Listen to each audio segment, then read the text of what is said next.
Hi, everybody, and welcome to the Dr. Psych Mom Show. Today, we're going to be talking about this myth that guys don't call back after sex, and how this is kind of a very pernicious, bad sort of trope that really has nothing to do with reality. We will discuss that.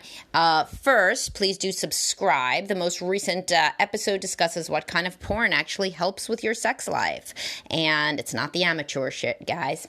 So you'll have to subscribe to hear about that and to get close to 100 other subscriber episodes. So I think that's a pretty good deal for $5.99 a month.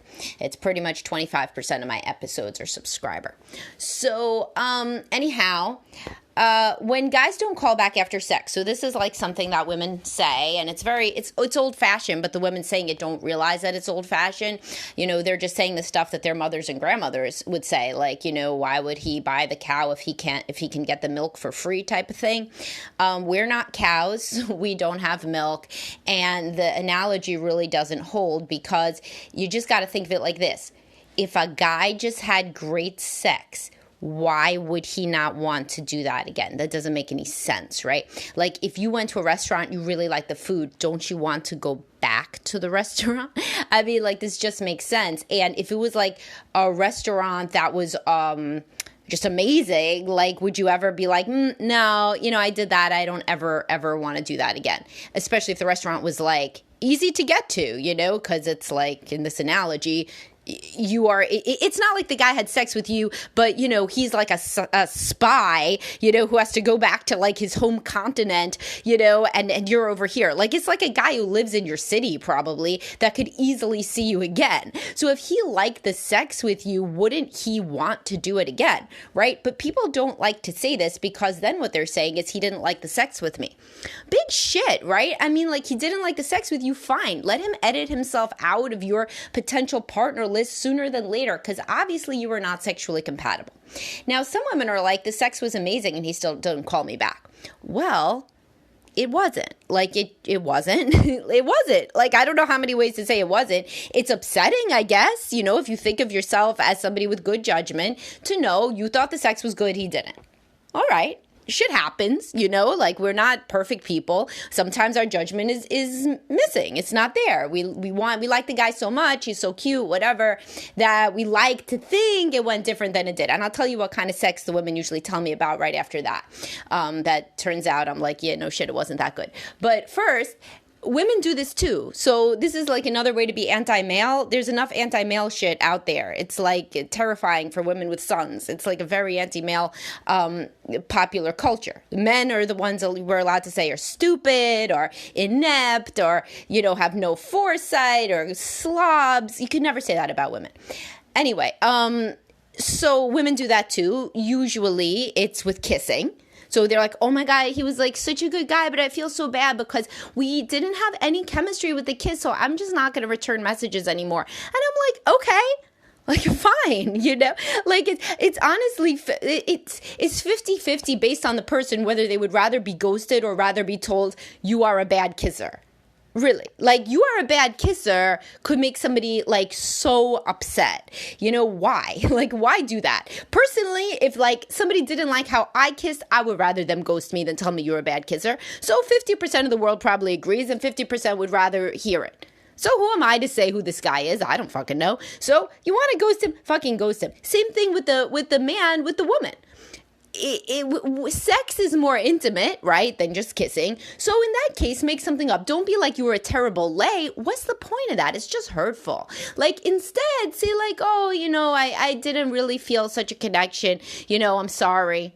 And that's it. Don't say I didn't feel such a connection because our sexual experience was terrible. You don't always have to be honest. People that struggle with like super honesty, that they always have to be honest in every situation, even if it hurts somebody, are frequently anxious people that tend toward what we call scrupulosity, which is like a form of OCD where you always have to be honest.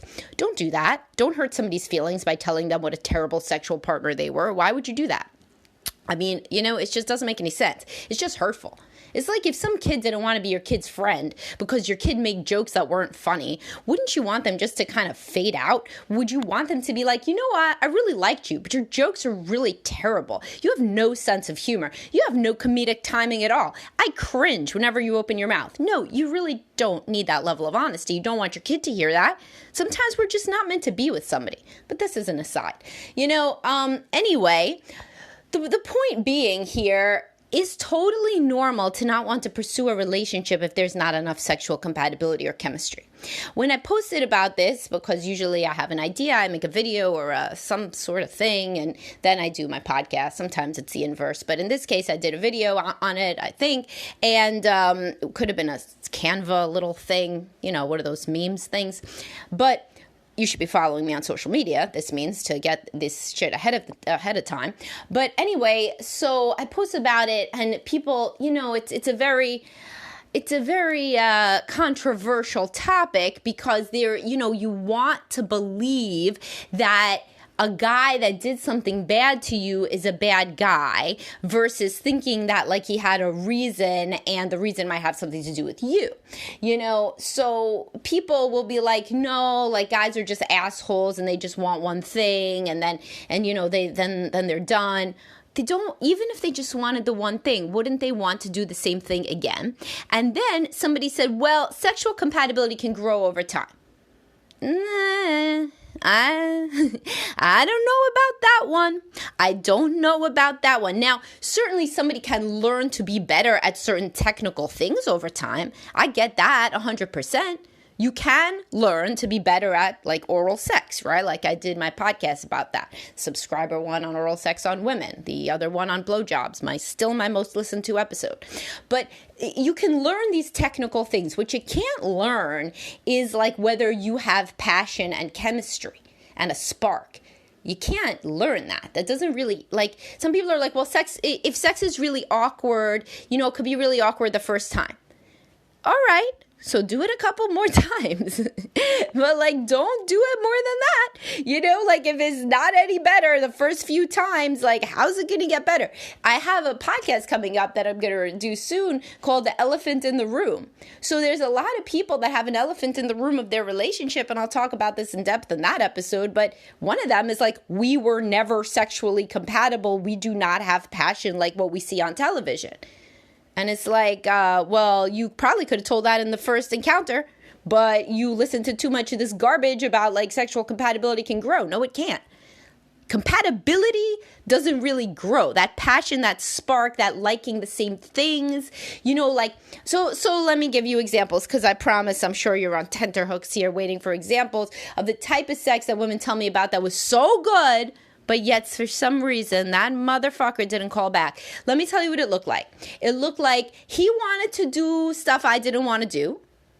What the translation means, literally, I wanted to do almost nothing.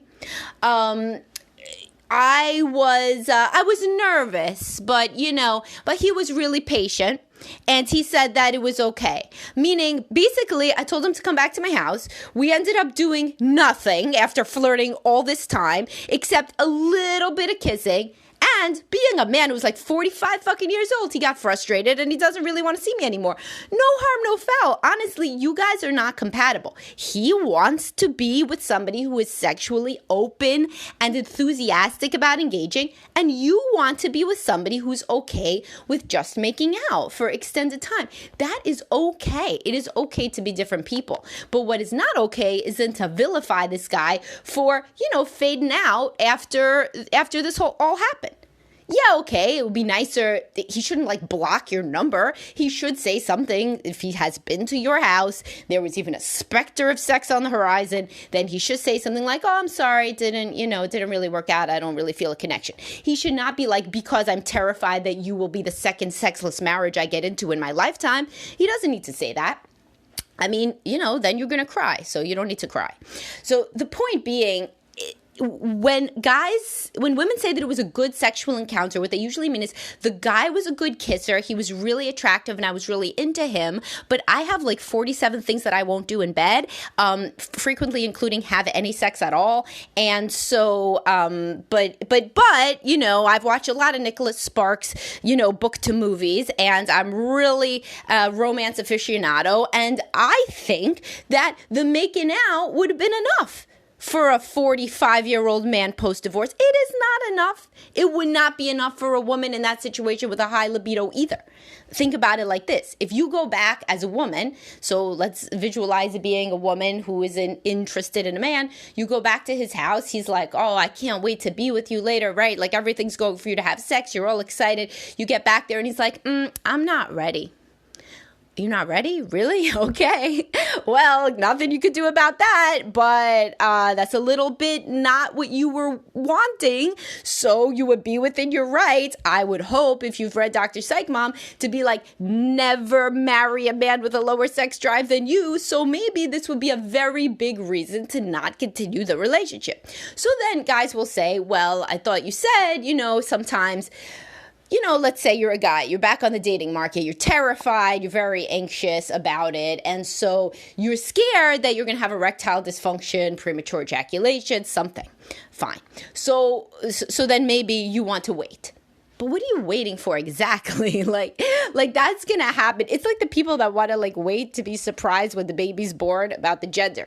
It's also a surprise when you see the sonogram. It's a surprise no matter which way you do it. So if you have sex with a woman after 3 dates and you go soft because you're anxious and it takes you guys a little bit of time to get your rhythm, fine. That would have happened in, you know, if you waited till the 6th date also.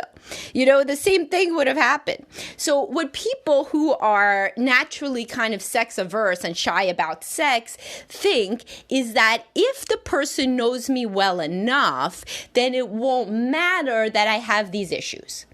I don't like that for the other person, though, because the other person then feels this, you know, kind of emotional tie and this like guilt trip, you know, because they've known you for so long. There's a sunk cost. Their therapist is not on speed dial at that moment to tell them to get the fuck out of Dodge if the sex, you know, if the sexual compatibility isn't there. So like a guy who's been with a woman, well, I mean, there's just so much to be said because there are a difference between a guy who will stay dating a woman for 6 dates in his 40s without any sex and a guy who won't. And the difference is usually self-esteem.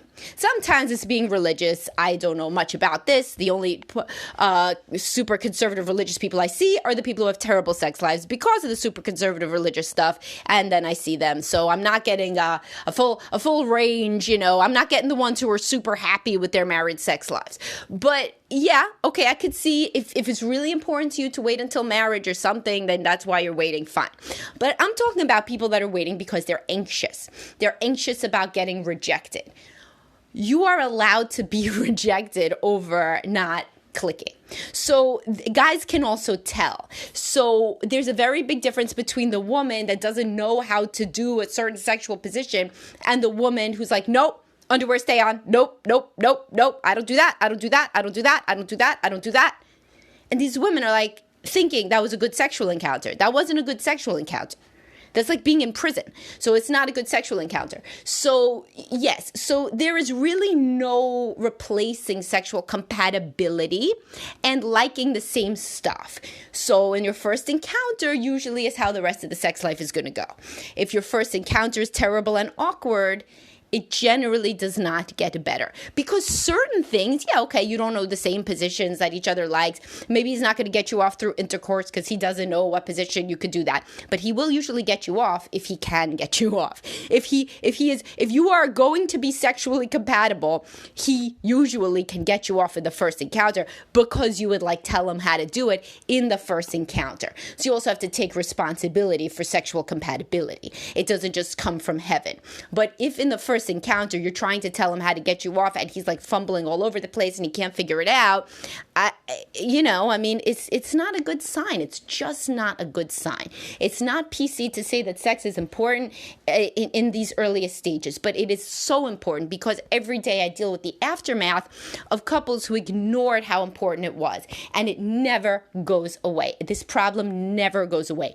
If in the earliest encounters you did not enjoy making out with each other and you kept thinking that the other one's kissing style would somehow magically improve, of course you could teach people how to kiss. You can teach people how to kiss, of course. I even have a post about this, but it's not a very good sign. It really isn't. So what you want to do is say, if I'm into somebody and I sleep with them, good. If it turns out that we're sexually compatible, great. He will likely call and she will likely call and return my calls.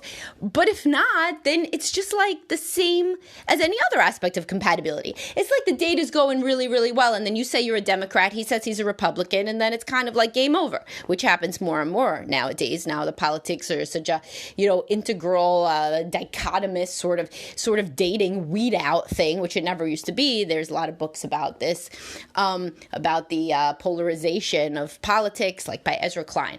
But anyway, the point here is that this is just one more variable. If everything's going well and that you get into bed and it's terrible, then you should probably not be dating anymore. Otherwise, you're going to end up in my office or somebody like me in 10 years thinking about why you did not listen to your gut after the first encounter. All right, so that is what I have to say about that, and hopefully it was a different perspective for you and of some utility, and I will talk to y'all soon. Have a great day.